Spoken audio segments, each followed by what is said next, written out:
차별금지법은 반드시 처벌 문구가 도입됩니다. 형사처벌인 벌금, 징역형이 동반되고 또 무제한의 손해배상과 이행강제금이 있습니다. 지금 정의당이 발의한 안에도 이행강제금, 손해배상, 형사처벌이 다 있습니다. 네. 해석으로 못하는 게 이 처벌조항 도입입니다.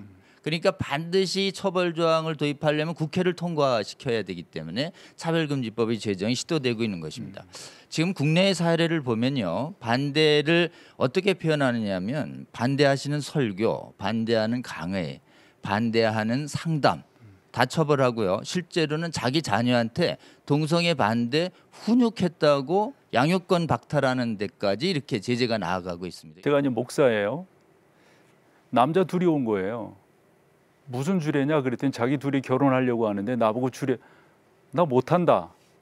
만약 이 법이 통과됐다면 저 어떤 벌 받아야 돼요? 그렇게 동성애의 주례를 거절한 행위도 동성애자에 대한 부당한 차별로 간주한다는 서양 재판 사례가 있습니다.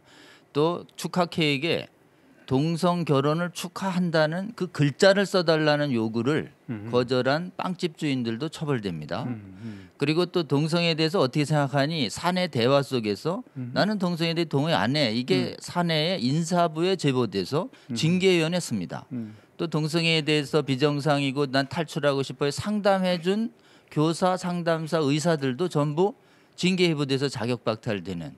그러니까 무시무시한 전체주의는 이렇게 사법의 문제뿐만 아니라 사회 전 영역에서 우리가 성경의 거룩한 가르침을 지킬 자유, 또 가르칠 자유, 선교할 자유를 박탈하는 무서운 실체를 가지고 있다라고 하는 것이 국내의 사례가 보여주는 것이고, 이거 누가 해외 사례는 우리나라는 그렇게 적용 안 할 것이다 라고 철석같이 약속해도 그 약속은 지켜질 수 없는 약속이다 라고 하는 것을 분명하게 직시해야 될 것으로 생각합니다.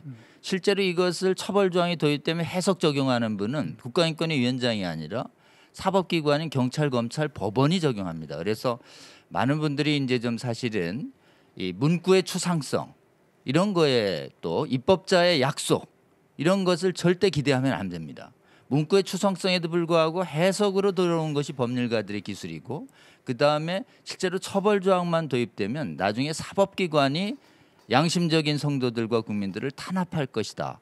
그러면 이제 이 탄압된다는 이 실체를 정확하게 알리는 것, 국내외의 실체 사례들, 이 동성애 반대자를 처벌하는 문제는 정치적 진보 보수의 문제가 아니라 성경과 복음을 믿고 따르느냐라고 하는 신앙의 문제다, 믿음의 문제다. 그래서 한국 교회는 일치되게 반대하는 것이 가장 핵심이고요. 또 일반 국민들도 마찬가지입니다. 일반 국민들도 이거 동성애를 금하는 성윤리나 성도덕을 반대하는 것은 윤리와 양심의 문제지 정치적 진보 보수의 문제가 아니다라는 것이죠.